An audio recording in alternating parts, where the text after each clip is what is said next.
So we're back, by which I mean we're here for the first time and nothing just happened. No, hang on. It's still there on the channel. So the silent version of me is still there. That's You'll like, have to delete. You'll have to delete that to prove that you can stream effectively. oh, I'm far beyond trying to prove that. I still I've think I retired from still not think you doing sh that. I still think you should have had it with me muted and you treating me like I'm sooty, whispering in your ear. Go, Yeah, I did like that. I Stuart did, Stuart says this about Fugitive of the Judoon. and then I can, if you say something that I wholeheartedly disagree with, I can just pretend you didn't say it and anger you deeply. Yeah, which might happen because apparently this thing's causing fights. Well, Um, yeah, I can see hang on, that. hang on, chat. Can you hear this? The audio levels are actually showing now, so they Okay, so should the be. audio levels are showing. Someone in the chat write boobs with eights instead of B's. Eventually, if you keep using that, people are going to just do it anyway, and then you won't know if it's actually Oh worked. yeah, I'm getting yes, yes, yes, no, not at all.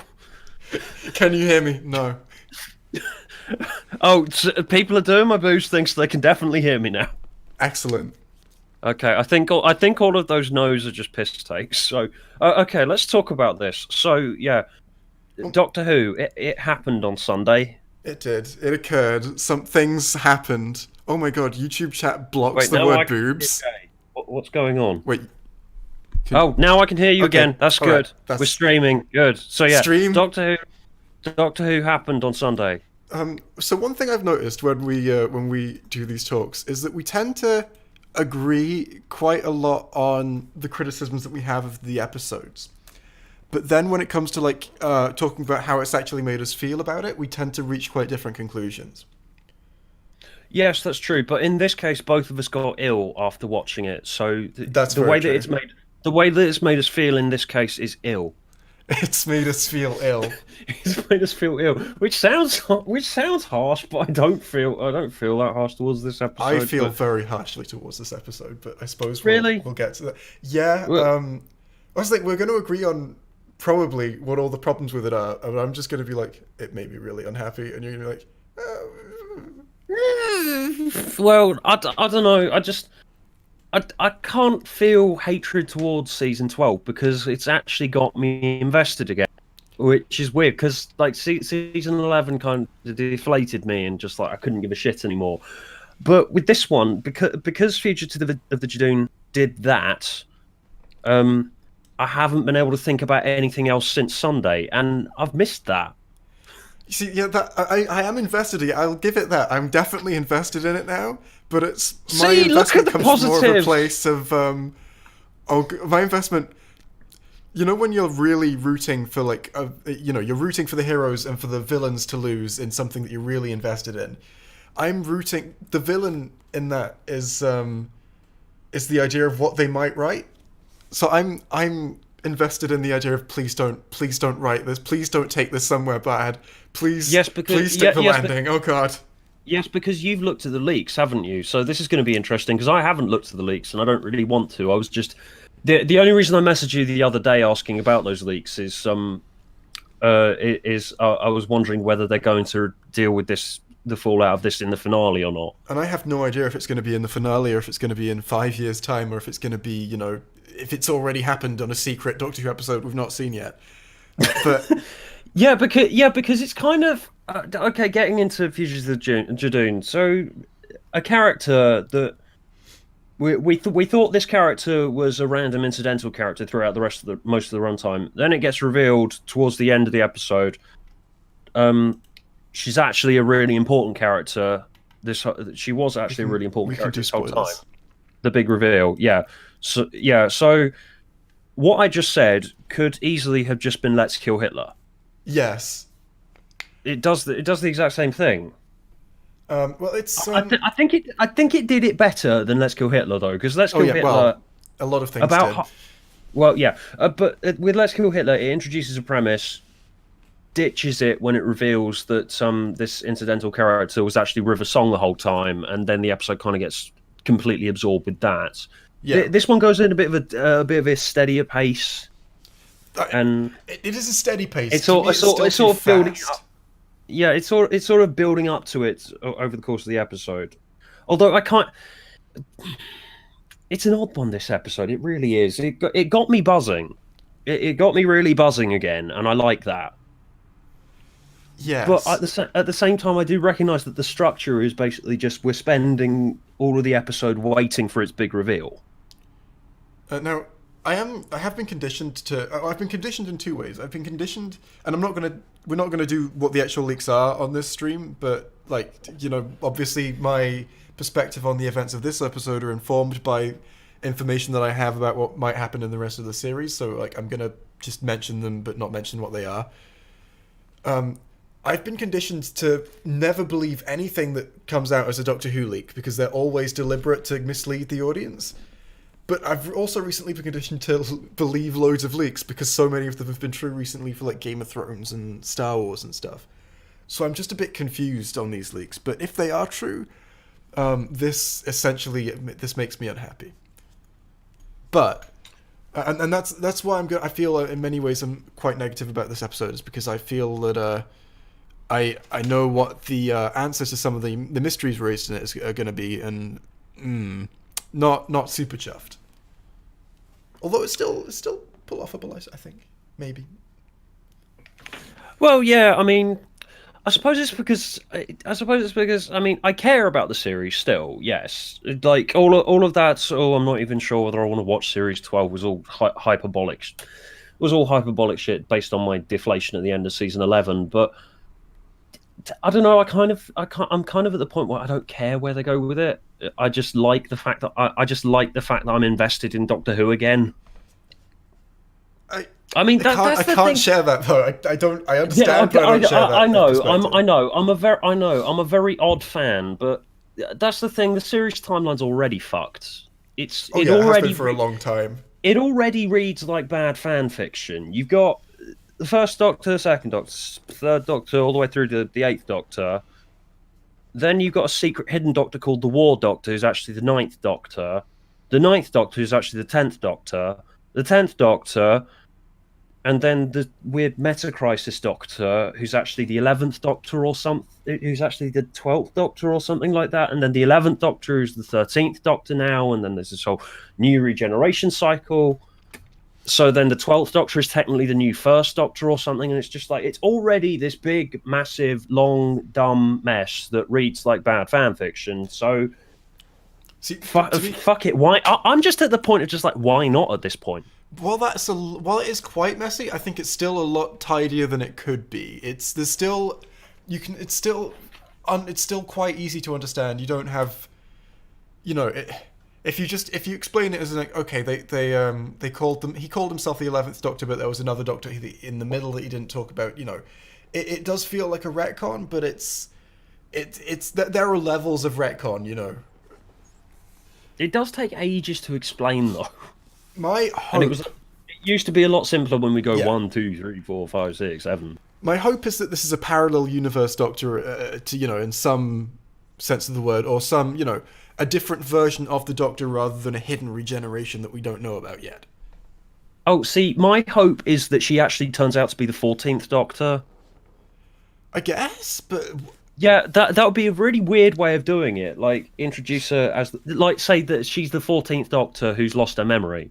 Because I really like Joe Martin in the role. Yeah, I've not been persuaded on her so yet. On so yet I, yet. I kind of I don't know. I kind of prefer her to Jodie, to be honest. Well, I now just that you like put I it like just that. I just like the way I just like there was a little moment where she looked over the top of her glasses at Jodie, just sort of like with she just sort of gave me Hartnell vibes where she was like looking down at you and she's like this godlike alien figure, and I don't know, I really like her. I'll say that she doesn't, as far as I'm concerned, she really doesn't seem to have fit into the role yet. She doesn't seem. She seems like she's in that phase of still finding her feet, playing the character, which I think Yeah, sticks out as a because sore thumb to me because she's clearly supposed to have been the Doctor for a while, or at least that's what I yeah, assume. well, this is like because this is a new revelation here. but just I want to see a whole season of Joe Martin as the Doctor now, based on off this episode. I really like her. I would totally watch it. I'd probably want something other than the current status quo, though. Of Well, yeah, yeah, new showrunner, yeah, new maybe companions. someone from Big Finish gets to handle that.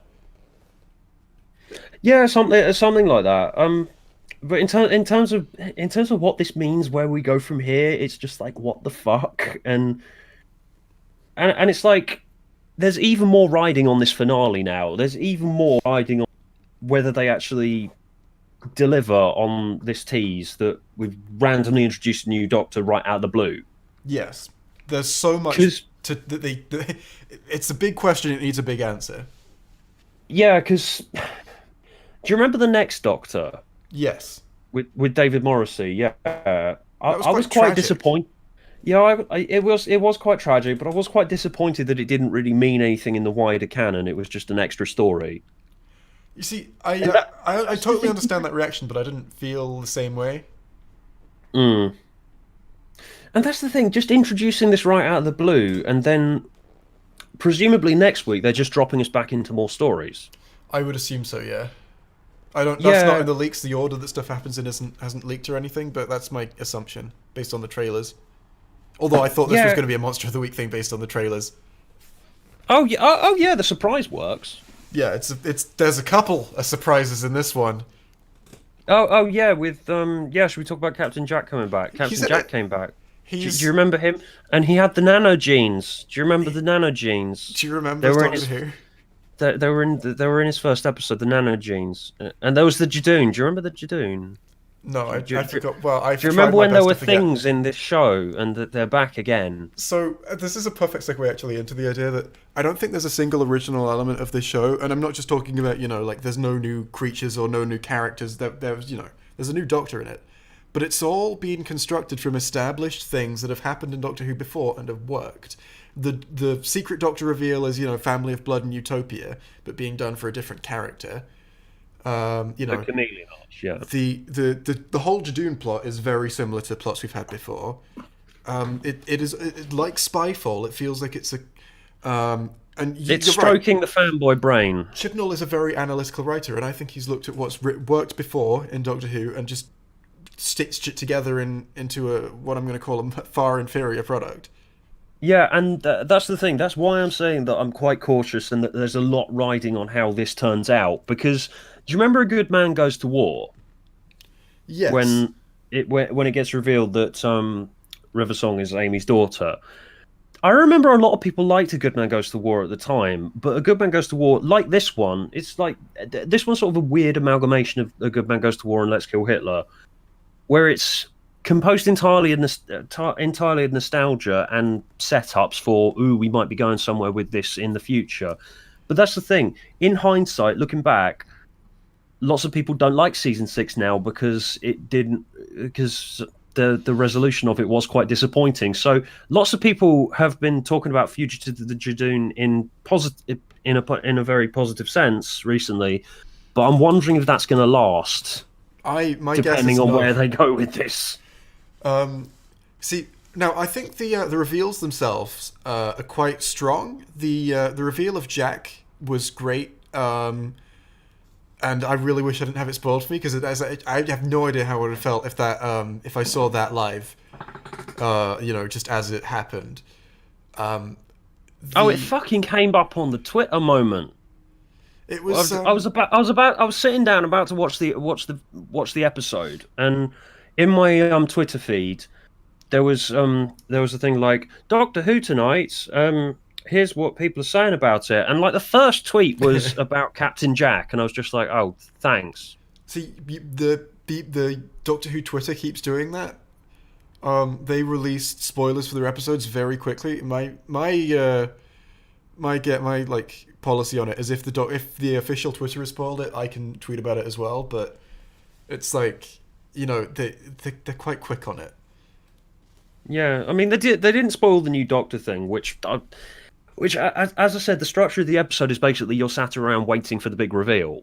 Yes. because and that's very compelling for me as a fanboy because I'm just like, oh my god, what if it's going to be like Omega or the Rani? I reckon it's going to be the Rani, and I'm just sort of like gibbering at the screen, like with what, but at the same time, it's like I've got two different brains in my head. I've got the gibbering fanboy brain who's like, yeah, oh my god, this is so like amazing. Whereas there's the critical side of my head that's going, it's a very cheap trick to get me to keep paying attention and get me to keep staying invested in it, and it wouldn't work if I wasn't this into Doctor Who. And I think the difference between our takes at the moment is that my jittery fanboy brain has been beaten to death by season 11, and it's now just trying to like claw Oh, its way back. mine's fully back to life now. Yeah, and I think that is going to inform a lot of the differences that we're going to have in this. But what did you think of Jack? It's just how he was written, what his presence was like. Well, he's John Barrowman, isn't he? He is, yeah. That's Well, kind of a cheap trick. Yeah, it's kind of a cheap trick, and he's John Barrowman. He just, I mean, he's played this character in the Torchwood Big Finish audios for years now, and it's weird that he doesn't get reintroduced to the Doctor in this one. Yeah, well, I think they're Like, saving that. Yeah, they might be saving that, but I've seen things from John Barrowman recently saying that he might not come back in this season. Well, that's the thing. Another Doctor Who leak. It's like, well, we promise Missy's not the Master. She's a new character you haven't met before. Thanks, Steve. It's like we've been here before. We don't know what's going to happen based on leaks. That's true, and there was that thing that Chris said recently that the Ruth Doctor isn't an alternate timeline Doctor. She is the Doctor, which I'm just like, so where the fuck are they going with this? Does he want to break my brain? Does Chris Chibnall hate me? The only reasonable thing for the only reasonable answer for it to be would be she's the next Doctor, but I think she's supposed to be an early Doctor based on the fact that she calls the TARDIS is a classic one. She calls it the ship. I don't think she uses the word TARDIS. Yeah, then as I said, the way that she looked over her glasses sort of gave me Hartnellish vibes. But that's the thing. In Name of the Doctor, we the first Doctor stealing the TARDIS on Gallifrey. Yeah, I mean, but then again, in and he got in yeah. And in Five Doctors, he calls and in Five Doctors, he calls himself the original. Yeah, but I mean, I think Peter Capaldi called himself the original. Oh yeah, that's true. Well, he technically is the original of a new regeneration cycle. That's true. Yeah, but Matt Smith does regenerate into Peter Capaldi. So where is the? If she is like a pre-Hartnell Doctor, then well, the whole thing is that the Doctor doesn't remember these incarnations, so we don't know. He might have thought he was the original.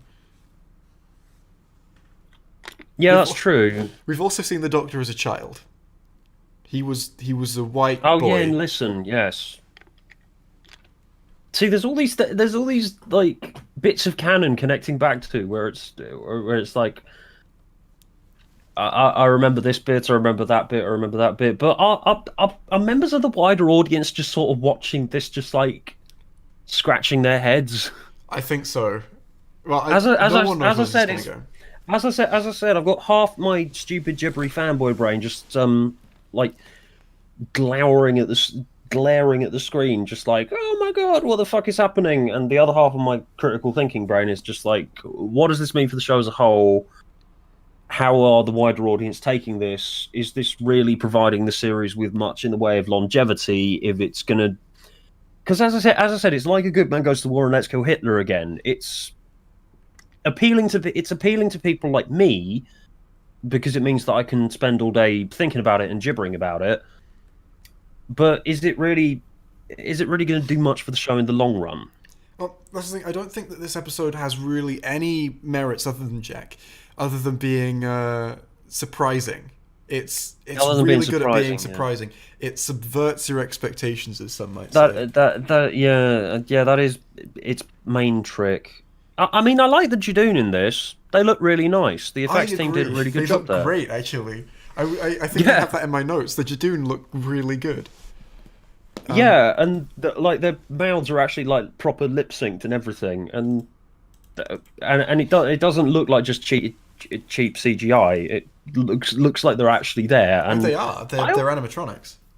oh, they're animatronics. Oh yeah, yeah. Yeah, but I love the way they look, They and look great. I always quite liked the Judoon. So They are I don't know, silly, maybe goofy that police, and I love them.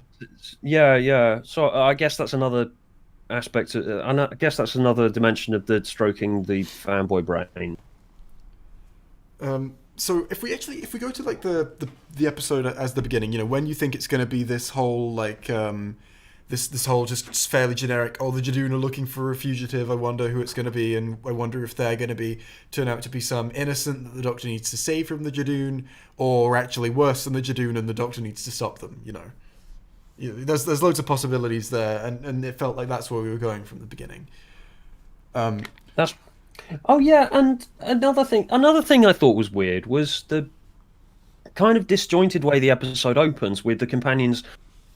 The episode opens with the companions confronting the Doctor about some like why are you so distant? Where do you go? And that felt like it should have come directly off the back of Spyfall. Oh yeah. Well, it was essentially just to remind us that that character stuff had happened, but it Yeah, hasn't which is even just happened on screen. yeah, Like, which is just weird because it's like so you've introduced this idea that this season is going to be a deeper exploration of the Doctor's character, and then you've shelved that and given me two episodes, Orphan 55 and Nikola Tesla's Night of Terror, which don't even pay lip service to it. So then when it gets brought back at the start of this one, I'm just like, wait, where is this coming from, companions? You were going on adventures with the Doctor last week and you weren't even mentioning this. Like where did you bring this up from? it's it's well, yeah, and I agree completely with that. And it's like they've not shown us any of the actual character stuff. They've just told us that it's happened. Well, they showed her going to Gallifrey and looking sad, but they've not, Yeah. they've not shown And her it's being ch- secretive or anything. They've not shown and her it's trying chuck to avoid talking about it. and it's kind of chucked Orphan 55 and Nikola Tesla's Night of Terror under a bus. I mean, Yeah. they weren't that strong episodes to begin with, but they're even less relevant now because they're just sort of sandwiched in between episodes. Orphan 55 needed to be worse. It was important. Yeah, it should have been funnier. Oh, it was. I think in retrospect, I'll be able to find it funny, but now I'm just like sort of upset about it.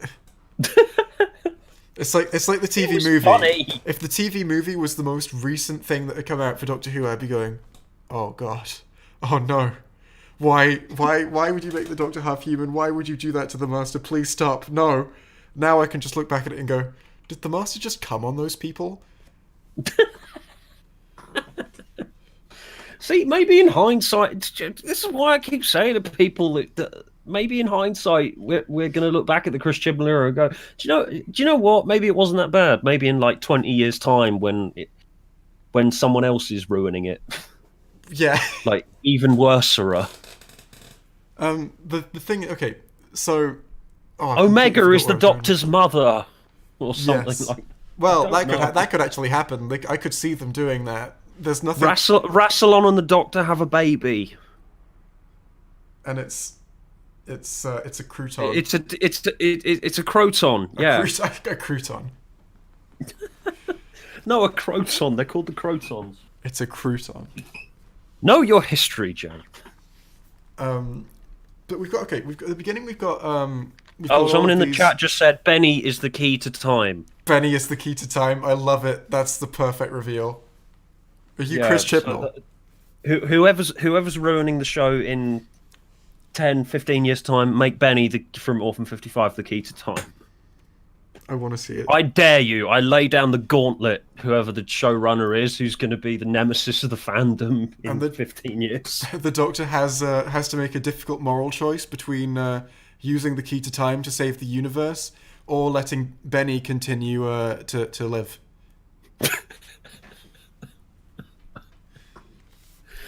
That's the thing. We joke and saying, "Oh, imagine how shit that would be," but I kind of want to see it because fuck it. I At this actually want to see. point. I would rather see that than what we're currently seeing.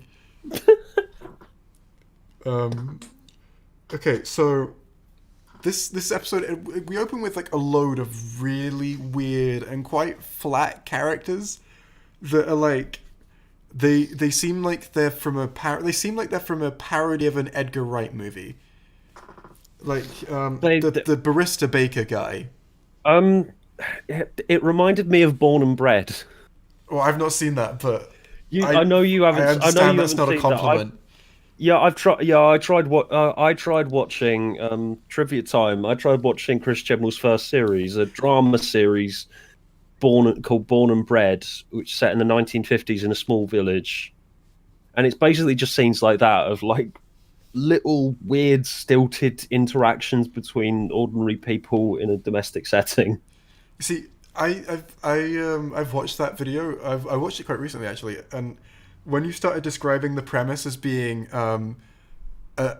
two men called Mr. Bourne and Mr. Bread who have to solve the crime of a woman who's been choked to death with her own yeast, I was like, I really want to see this. And then the reveal that it was a joke, and that wasn't actually the premise. Like, I'm pathetic. I'm laughing at my own jokes. That's a good joke. You've earned it. Yeah, I should make that. But yeah, back to those characters. Yeah, it just reminded me of Born and Bred. But that's the thing. I mean, as said, this episode purely exists to fuck with fanboys like me. Yeah, and it's purely here to fuck with like our expectations. Yeah, and it worked. I think to praise it, given that evil genius, to praise it, setting it up as such a very generic monster of the week thing is a good idea. It it establishes a precedent that we actually don't know. We could go into any episode and anything could happen in it, even if it feels like run of the mill Doctor Who, which is quite nice. Although it's kind of like Utopia in that respect. Yeah, it's very well. It's budget Utopia is my take on it. Yeah. But I feel like Utopia earns it. This is like, well, it has to retroactively earn it by how it deals with the things that it's introduced. Yeah, it's true. Because this episode is entirely goofy through the whole thing, though, with the way that the characters are written. And okay, so bakery guy, he talks like to the he talks. Okay, I've got the cake that he made on screen that says you can do better. His entire character is that he wants to be dating Ruth, but he isn't, and he's kind of weird. So he has a file that he's built up about the guy that Ruth is actually with. Like, I think it's her husband. And the first interaction, one of the first things that happens in this episode is the character that we're clearly supposed to suspect as being the Judoon's fugitive. He looks basically into camera, brings out a file that he has and goes, here are some reasons he's suspicious. See, that sort of thing, the sort of thing that no human would ever do. Yeah. That's what Born and Bred was. It masqueraded as this soap opera of, like, boring people's regular lives, but people do weird shit that no human would ever do, and you're just wondering why the fuck is that in there? And it's such a like there's this one episode where all of the villagers think that a statue in someone's attic has magic healing powers. Oh, that's beautiful. I could see Chris writing that. Yeah, but that's the thing. That sounds like a Father Ted, to be fair. But that's the thing. It's written so dryly that it's boring. Like, it's somehow made something like that boring. So this guy, first of all, he looks into the camera and it's like the most obvious setup for a bait and switch ever, where he says this guy is suspicious for these reasons. Then the guy that he was supposed to be suspicious of ordered a birthday cake for Ruth from this bakery, and the cake that's currently on screen is what he gives him. It just says you can do better on it. It's like, what a fucking caricature of a guy. Like, this guy works as a baker, but is so invested in getting this girl that he, like, essentially sabotages his career in a way that's not gonna get the girl. Like, let's be real. Like imagine it. Imagine you're in a committed relationship. You're married, and then someone who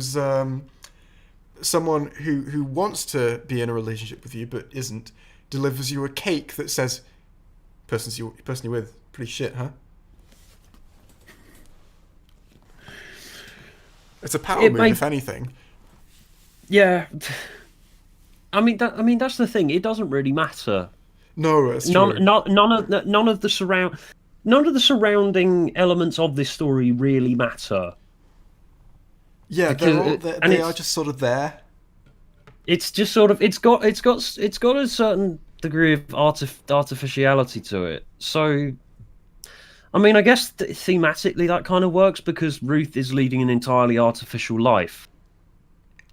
I Are we gonna do the method stuff again? Maybe I'm reading into maybe I'm reading into it, and that's accidental. I don't think that we can top the idea that Nikola Tesla's Night of Terror was a meta commentary on itself. um, no, but I would kind of argue that yeah. The opening of this episode was quite plastic and artificial as a meta commentary on the fact that Ruth is leading an artificial life. I will argue that. I I will support your decision. I don't think that was intentional, but yeah, I can drag some degree of meaning out of it. You know what, I agree though. It does Kicking and work for screaming. that. So I don't have to like it, but it works to do the thing that it does. Okay, there. So yeah, I was there's so many things to like talk about that these characters do in the beginning, but you know there's so much in this episode though. And it doesn't matter.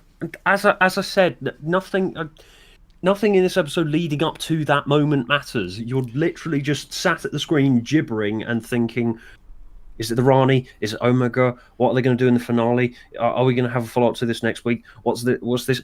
No, none of the setup matters.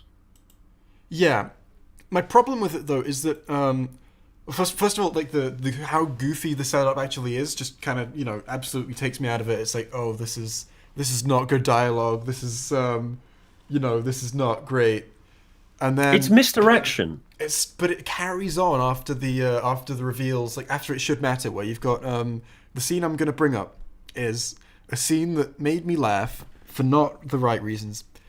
It was when we had Ruth starting to remember kind of who she is, but not really, beating up a whole platoon of Judoon with her bare hands, and they're all like, they've all got guns. And then, just to finish off, she snaps off its horn again with just her bare hands. Like, it's a horn. And she snaps it after doing, like, kung fu on these big space rounders. I'm like, what show am I watching?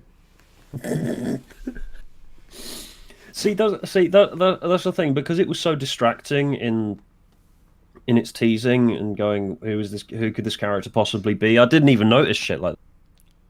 I envy you. It is misdirection. Well, it is. Actually, no. I wish I hadn't noticed that, and then I realized how much fun it was to notice that. And like, no, actually, I'm glad, I'm happy with how things are. Admit it. You're enjoying it, Jay. It's like, I understand that there have been kung fu doctors.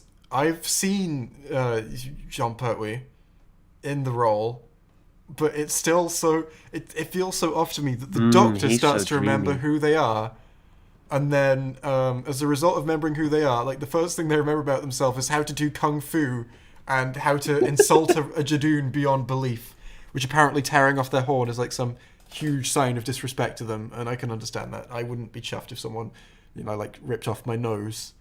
Yeah, and is the Doctor even supposed to be super strong?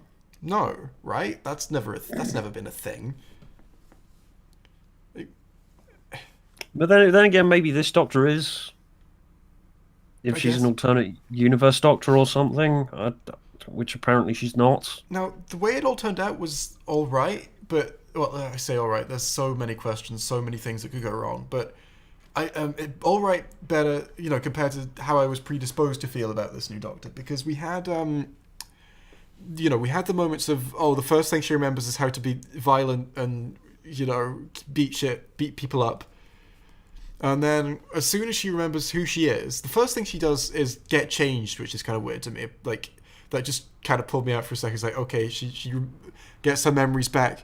Ah, quick! I need to put on my quirky clothes. And then, but that's a small thing. I could see, like, I wouldn't mind that in a much better episode. The thing that, like, predisposed me to dislike her is that the first thing she grabs is like a big weapon, like a big gun. Yeah, that is odd. And eventually she doesn't end up using it, right? She ends up... Maybe she's related to the Time War in some way, because the Ninth Doctor was more violent, like at the end of Dalek when he grabs the gun. Yeah, and it's not like completely out of precedent for a Doctor. It's just, it feels off, certainly as a way to introduce a Doctor to the audience. And maybe it's because maybe it's to set up some sort of maybe it's to emphasize that this Doctor is so far from Jodie, because the 13th Doctor has been so anti-gun. Like, that's been a big, strong message for her. But then she ends up being, she doesn't end up using the gun either. She doesn't like guns either. She ends up doing exactly what Jodie would do, actually, and going, I don't like guns, and then using violence anyway, but in, like, a tricky way, where she, like, tricks the gun into firing backwards so that when someone shoots at her, they die, which is a very Doctor Who thing, to be fair. Yeah, that is, yeah. Matt Smith did that. I am thinking that this Doctor's probably close to the Time War, maybe. I mean, I said I haven't seen the leaks and don't want to, but... Well, they may not be true, is the thing. Yeah, that's true, yeah. What were some of the most ridiculous leaks that there's been in the past? Like, I'm sure there have been some. I'm sure Chat can. Chat. Tell me a ridiculous tweet. Tell me a ridiculous leak, Chat. Chat. Someone will tell me something. Yeah, I'm sure we're gonna have. Oh wait, don't look at the chat. The actual leaks are in it. Oh, okay. Not looking at the chat. I'll look at it for you. I'll be your eyes. Okay. If you post a leak, Chat, I'm shaking my fist. Wait, no. Old man yells at cloud. Right. Or people in the chat could start posting fake leaks so that I won't know. Actually, yeah. I've just realised you won't know which ones the real ones are and which ones aren't. So, yeah, you can look at the chat. You're safe. Oh, okay, that's good. Sorry, I was just... I'm not saying... Oh, Rory is the Master was a rumour that went around. Oh, yeah, I remember that one. That oh, yeah, and I saw one earlier while you were saw one of the ideas for stupid shit that a showrunner could do in the future, which said the Doctor gives birth to Stephen Moffat. which I want to see that. Whoever's showrunner in the future, fuck this show up. That should have been the final scene of its run. Yeah. Yes. And then he just looks knowingly into the camera. I just heard a police siren. Are they coming for you, Jay? They are. It's the tragedy of living in the middle of a city. What are you hiding? Sorry, what were we talking about? As said, I'm ill, so my head is fuzzy. We were talking about this new Doctor that they've introduced and how the leaks might not be true, but the new Doctor they've introduced might be close to the Time War because of all the gun stuff. Yes. Yeah. Where do your notes go from there, Jay? Please guide me through this. We've got the Ninth Doctor who was similar in that he actually did pull guns on like the Dalek and stuff like that. He screamed at the Dalek to kill itself, which is quite extreme for a Doctor. But the difference is he was introduced quite slowly. We got to know him. We got to know why he was like that first, and we got to learn the character development we understood why he was like that by the time he was doing it. It's equivalent. This, I feel, is more equivalent to if the Ninth Doctor's first few scenes were him beating a load of people up and then pulling a gun on someone. Like, you'd see that as Doctor Who revival and go, oh no, this isn't the Doctor. This is some action hero. But Yeah, like imagine if your first scene with the Doctor is like that one of the seventh that bit of the Seventh Doctor in Remembrance of the Daleks talking a Dalek into killing itself. yeah, yeah, I watched Remembrance of the Daleks recently. That moment is just so like fucking cold. it is. It is. And you totally like you understand how he got there, though. It's such a Yeah, true. Now, I'm okay with the idea of them setting it up as a mystery box as to, setting up introducing us to a new Doctor and they're all violent and they use guns and it's a mystery box as to, oh, why are they like that? Right? It's deliberate so that the audience understands that that's not how the Doctor would normally behave and that something is up. Right? Yeah, because this Doctor doesn't know what a sonic screwdriver is either, does she? Yeah. Which also goes towards suggesting a pre-Hartnell Doctor, but Oh, someone's just posted in the chat. Ruth is the hybrid. Remember that no, but seriously, the hybrid will come and burn Gallifrey, and Gallifrey was on fire. oh yeah, well that would be the Master, wouldn't it? Yeah, that's true. Ruth is the I mean, I Master mean, hybrid. yeah, but I mean, Ruth probably has something to do with the Master, because the Master is definitely coming back at some point soon. That's true. I'd I mean, say. so is the lone Cyberman and probably Jack. And by the way, Jack felt less like. I mean, for obvious reasons, he felt more like early Torchwood Jack, which was written by Chris, and less like Doctor Who Jack, written by Russell T. But he was good. He was fine. He was fine. But he did kind of have a lot of his traits turn quite high up. Like he was only the bombastic side of his personality. He wasn't much more than that. Well, I think that's mostly John Barrowman just so excited to be there. Well, he didn't get much else to do in the script, really. He didn't have much. Yeah, room. I mean, he hasn't played Jack. He hasn't played Captain Jack on screen for about 10 years, so I kind of let that slide. It's like, it's very small things of like, okay, if I was redrafting the script, I would have gone to the bit where Jack kisses Graham and then says, "Loving the Grey at the temple, really sexy," right? I'd have just cut the really sexy. Like it's good. It's like it's in the spirit of Jack, but I think it just goes a bit over the top. Is all. Yeah, that's true. I'm getting too forgiving at the moment. As I said, this series has activated the fuzzy nostalgia, gibbering fanboy side of my brain, so I am getting a bit too warm to it. And then we have Jack. He baits something, doesn't he? He goes, "Beware the lone Cyberman. Don't Yes, let it get what beware it wants." Beware the lone Cyberman. Yeah, again, this episode is composed so much of nostalgia, and it's there to stroke the fanboy bit of your brain. It's like we're getting an interesting Cyberman episode, maybe. It's possibly. such a Russell T trope. Yeah, it's true. Here's a line of dialogue or a word that will come up again. That will come up again. I mean, it got you watching. It's just evil.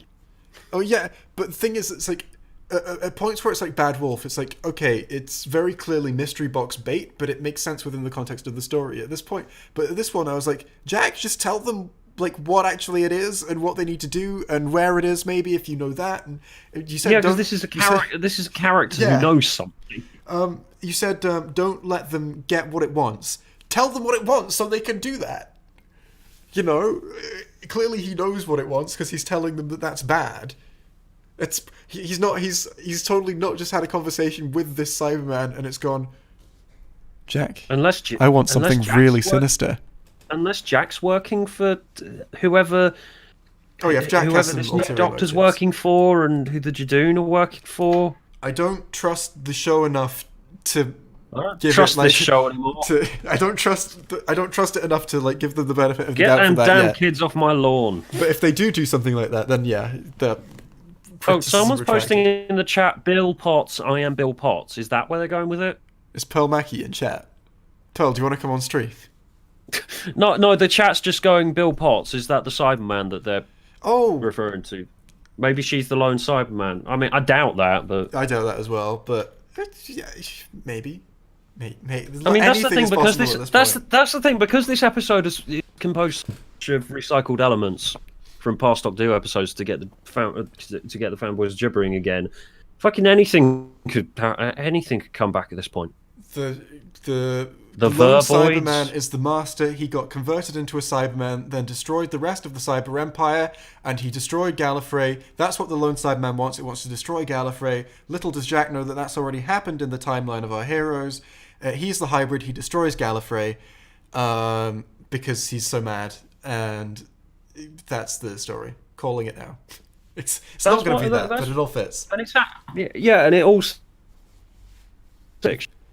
Sorry, That's you're cutting out a bit there. that's why I say I don't give a shit at this point. I am just glad that I'm invested again, even though it sounds like bad fan fiction. That all fits a bit too neatly than I would expect it to, though. As in, I feel like the conclusions to all this stuff are going to be like in Ranskorav Kolos, where it's like the conclusion to the Lone Cyberman is going to be maybe like the conclusion to Graham's arc, Morning Grace, where he says, "I'm going to kill her, Oh God, Doctor," I hope not. and then he goes, I've decided not to." Oh God, I hope not. But see that- and I hope not. But it probably is going to be like that because they've done it in such a disjointed way with in between episodes. We deal with this arc in between episodes. Come back to this arc, tease about what we're going to do in the future in between episodes. It's like Moffat again. And they've got so many mystery boxes and like plot setups to pay off now. We've got Jack is back. We've got the Lone Cyberman. We've got a mystery doctor. We've got the Timeless Child. We've got the Master, and we've got the Destruction of Gallifrey. That's 6. I guess the Destruction of Gallifrey fits into those other 2, but that's still 5 mystery boxes. You're going to have a very tightly written finale to pay all those off in a satisfying way. Yeah, and it's like Series 11 didn't have any of this shit.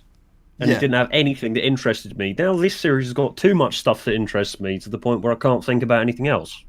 And my guess is what's gone on behind the scenes is that Chris has gone, there's been a negative response to season 11. I guess it's missing too much of what old seasons had. I'll just cram so much of the stuff that we've had in previous seasons into this, but without really understanding why it worked before. Yeah, and just to get people hooked again. And I mean it's worked if you're fickle like I am, clearly. Well, no, I'll agree. I'm hooked as well, but for not like good reasons. I will be watching. I'll be watching just to see what they do.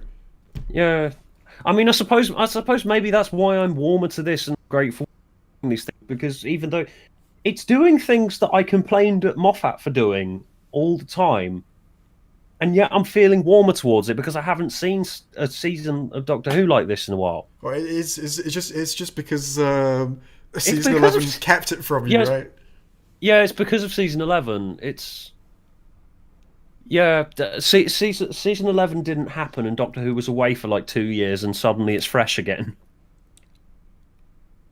I'm gonna pretend there was no season 11. A lot of us are. Yeah. Depending on how this goes, though, I may pretend there's no season 12 either. Well, depending. As I said, there's a lot riding on this finale now. There's also no Kill the Moon. Chat just said, cool abusive relationship you've got there. Yeah, I know. Thanks. There's when I become Doctor Who showrunner, and I will, right? Just to make sure there's no doubt about that. There is going to be a throwaway line. You know when you've got like the throwaway lines that the Doctor gives is like, there was then we found out it was the real king we decapitated, not the fake one. Luckily, we could still reattach the head. You know, the kind of gibberish lines that you could kind of believe happened in an old story, but you've not seen it. Matt Smith had a lot of them. I want a line. I would put in lines that say, and then the moon. It turned out the moon was this huge egg, and then after I woke up, and then he gets cut off and has to say something, and has to do something else. See, this is why I. Sorry, I Sorry, would be you the cut most. out there. Hello, hello. Can you hear I'm me? just going to switch the region quickly. There we go. The call. Alright? See, oh, can you hear me? Yeah, I can hear you now. Yeah. See, the reason that I should never be the showrunner is I'd be too confrontational. I would do things literally just to piss people off. I can I would be understand that. what people. I would be what people think Chris Chibnall is. They think he's doing. They think he's doing this on purpose just to fuck with them, which is which if he is, it's kind of working. Yeah, I would do this shit on purpose. Like the Absorbaloff is the Doctor's mother.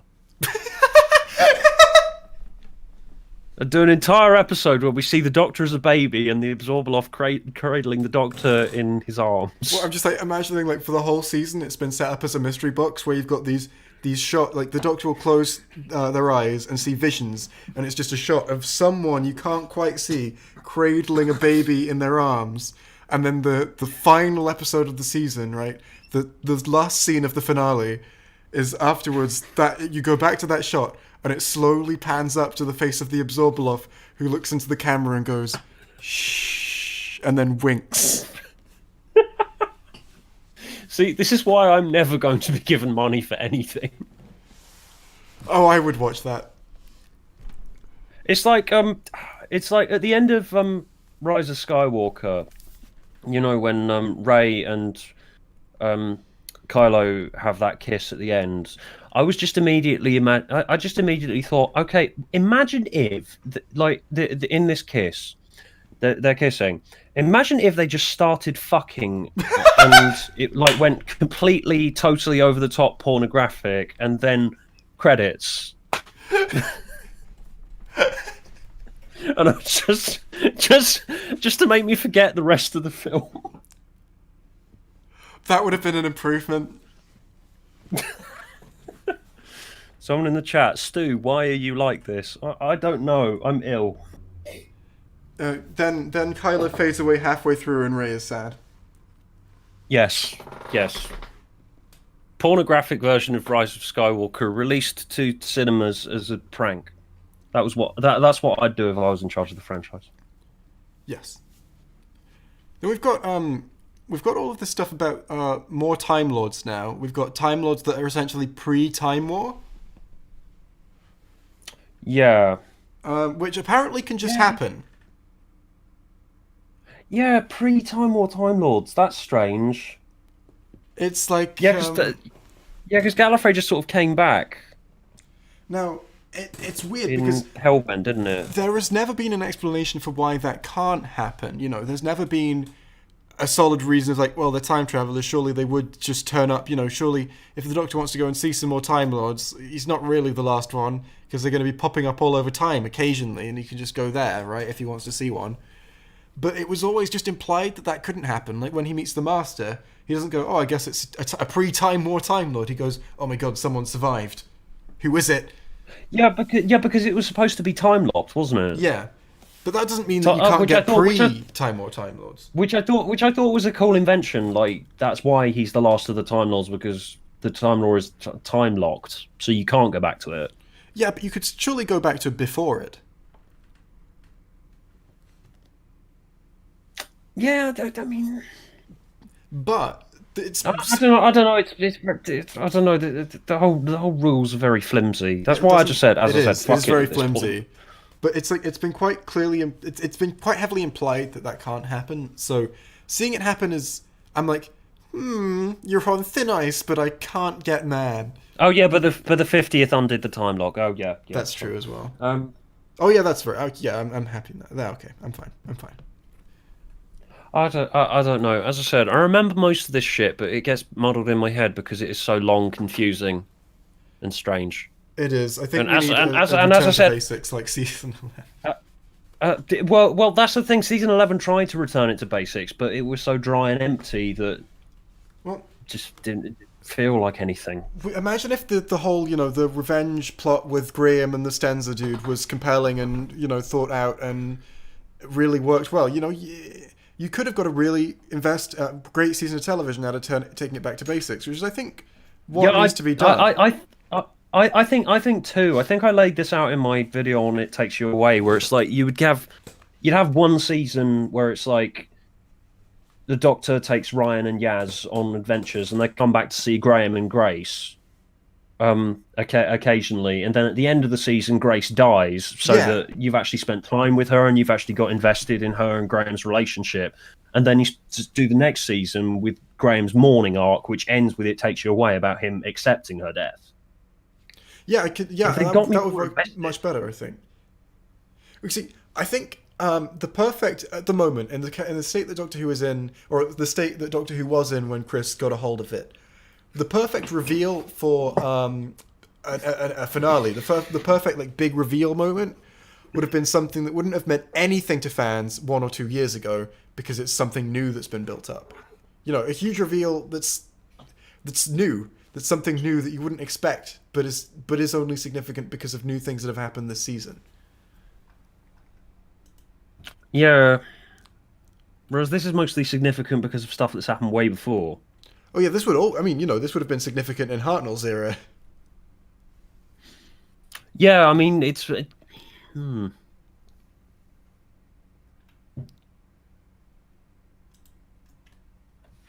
he doing the Morbius Doctors? Oh god, that might. Well, none of them are a black lady. No, I no, guess we just I didn't mean see the the general first one, right? idea. I guess. Well, that's. I can definitely see it going that way. Definitely see it going that way. Like And we've got a lot parallel of Doctors idea is So go. no, no. Just he said that she's not a parallel Doctor, and the Morbius Doctors is kind of hinting at parallel Doctors. Yeah. Well, we've got lots of for we've got lots of hints that she is pre Hartnell in the episode. Hmm. Sorry, my brain's just gone to a strange place where I'm just theorizing about what this could be. That sounds like a fairly standard place to me. Yeah, I suppose. I think I your don't brain know. has been in It's such a probably a strange reach. place for the duration of this stream that it's gone to a Yes, normal that place is. now, and you've gone, "Oh, what's this?" What's this? I don't understand this. I don't like this. Um, But I'm but I'm yeah, I'm completely fine with enjoying this. it. I'm enjoying this. I'm enjoying it I on a am. level, but I'm also deeply unhappy and angry. Oh, see, I don't give a shit anymore. Just enjoy whatever. Just enjoy whatever experience Doctor Who chucks at you. Yeah, like I can't like I was quite. I mean, It's that's more of the like that's the thing. Whatever you want to think is canon is canon. Whatever you yeah, that's don't how this think is show canon works isn't. essentially. That's how this show works. That's how I treat it. Kill the Moon didn't happen. There was no season 11. It's fine. But yeah, it's like I do understand. Well, the reasons that I think the reasons that I think this is making me unhappy as it is because with a lot of people who are really into it and think that this is not just that they can tolerate it, but this is great Doctor Who. I could see it continuing this direction indefinitely, which would be I would not be happy with. The only way that I can see this and just sort of laugh at it now is think it'll get back on track or just be cancelled eventually, right? One of the two happening. It going like this forever would just be hell for me at this point. Because as I said, this is but essentially Stephen Moffat happening again, and like he could only sustain it for so long because he was recycling himself by the end, like literally just setting up more mystery boxes, continuing round and round in circles.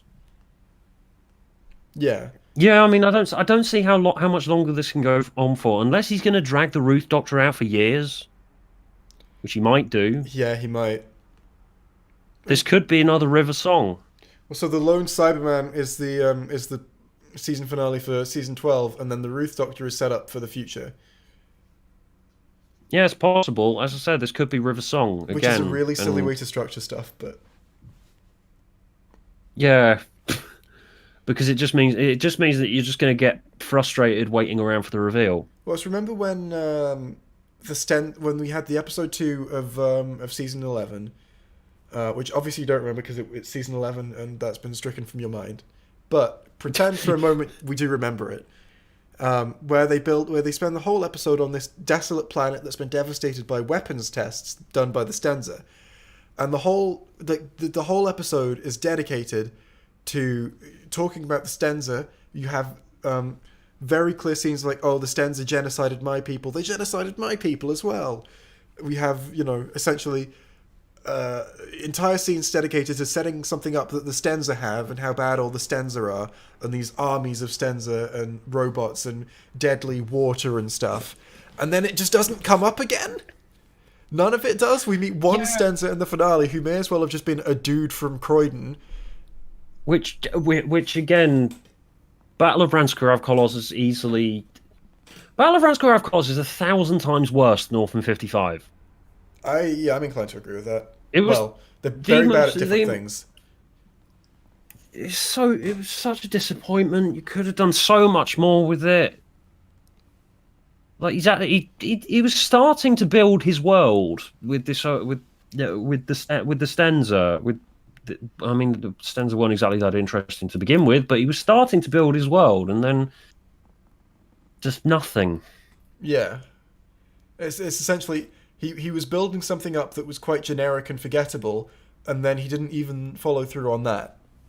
And that's Battle of Ranskorav Kolos. Yeah, whereas with Stephen Moffat's arcs, I felt like he was actually trying. Yeah. And whereas the Stenza thing felt so half-assed. With Chibnall, he is trying now. He seems like he's trying now, but for him I think trying is just figuring out what worked before and doing it again. Yeah, because that's how he works. Essentially, J.J. Abrams with the Force Awakens and Rise of Skywalker. Season 11 is the Force Awakens, and season 12 is the Rise of Skywalker.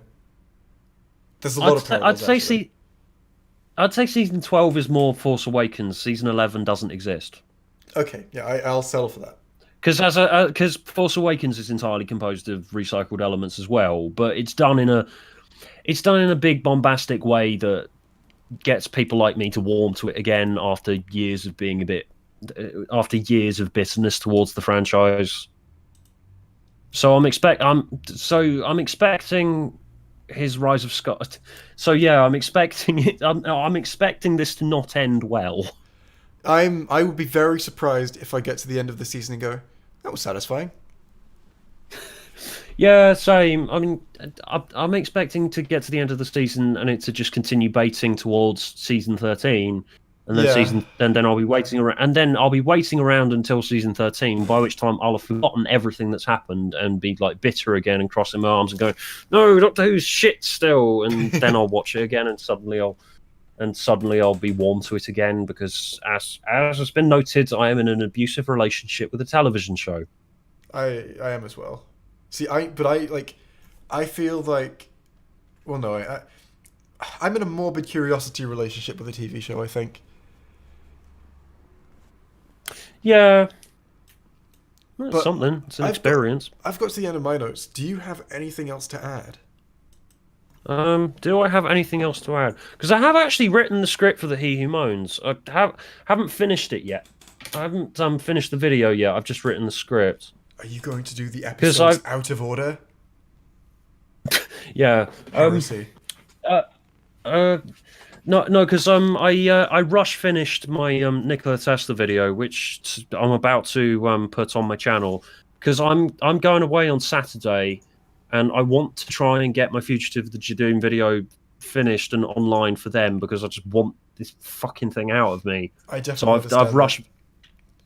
I've rush finished the Tesla video. Like it's so annoying. I was like sat there thinking, oh, I've got all the time in the world to work on Doctor Who. I can just, go at my own pace like I normally do and post them over the course of the next few months. And then Fugitive the Judoon happens and chucks me a massive thing to talk about, and my brain just going, make this video, Stuart. Make this video, Stuart. Make this video, Stuart.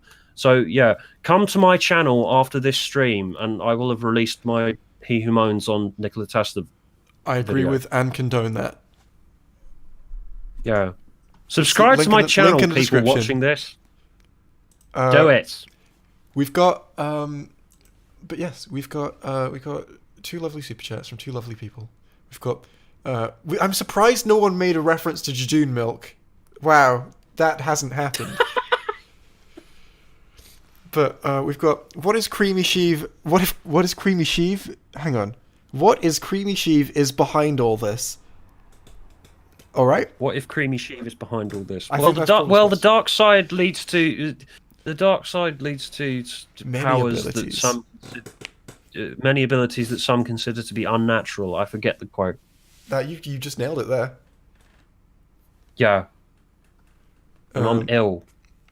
So am I. Doctor Who will do that. And we've got Geode for the heavy-handed gentleman, also G-Force, and I guess that's it. I don't know if the alliteration was intentional, but I appreciated it anyway, and you can't stop me from doing that. But that's it. Thanks for coming on, man. That's all right. I need to lie down now. So do I. Thanks for tuning in, everyone. We'll catch you not next week because you're away, right? Yes, I'm away next week, so I guess we'll talk about episodes 7 and 8 on the next one, or is it 6 and 7? 6 and 7. There we go. All right. So we will catch you in 2 weeks for a double whammy. But until then, goodbye. Bye bye.